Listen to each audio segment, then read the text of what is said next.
Hi, this is Alex from devstories.eu.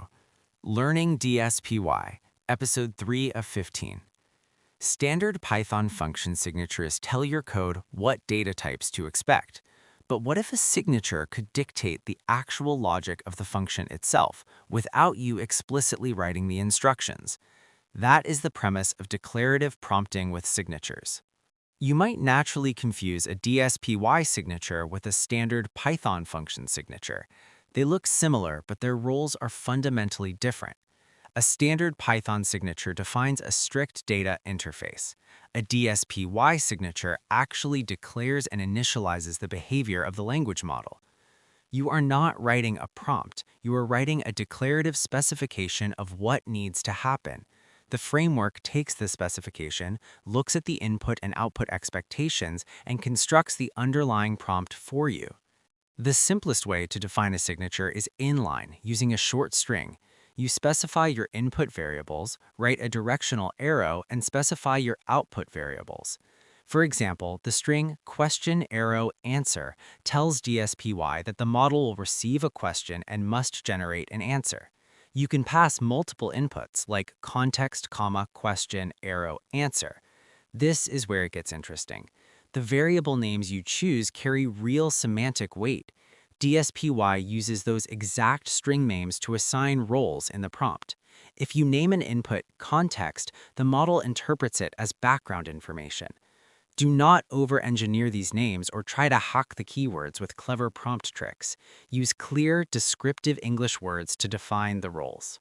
When inline strings are not expressive enough, you move to class-based signatures. You create a new class that inherits from the DSPy signature base class. Inside this class, you define your inputs and outputs as attributes. You assign these attributes using the input field and output field functions provided by DSPy.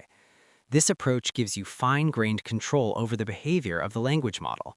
The docstring of the class itself becomes the core instruction for the language model, defining the overall task.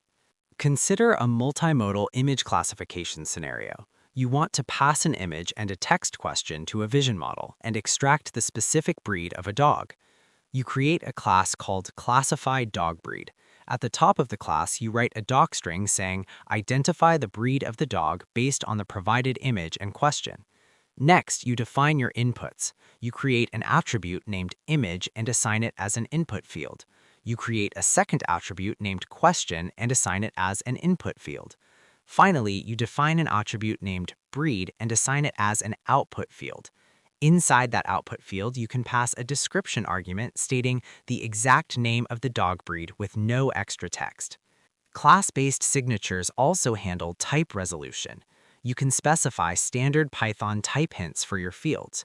If you type hint your output field as a Boolean, DSPy understands that the model must return a true or false value.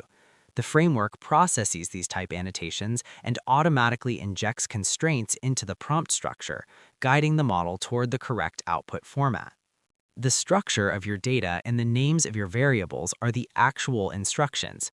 A clearly named field and a precise docstring in a declarative signature will dictate model behavior far more reliably than paragraph after paragraph of handcrafted prompt engineering.